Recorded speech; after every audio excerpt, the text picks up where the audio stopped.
Alright guys, so I'm doing a review of these pepperoni pork and beef. Now, this is from my local butcher here, so if you look here, you'll see beef and pork, hormone and chemical free. So this is a sort of like a grass-fed beef and pork that they use to make this.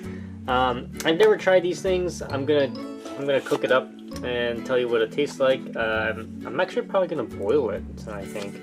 I know these are generally ready to eat, but probably gonna boil it. Hopefully get rid of some of that salt that's in there. And yeah, stay tuned guys, I'll be right back. Alright, so here's the pepperoni. I cooked it up and warmed it up first. I never tried this, so I'm gonna try it out right now.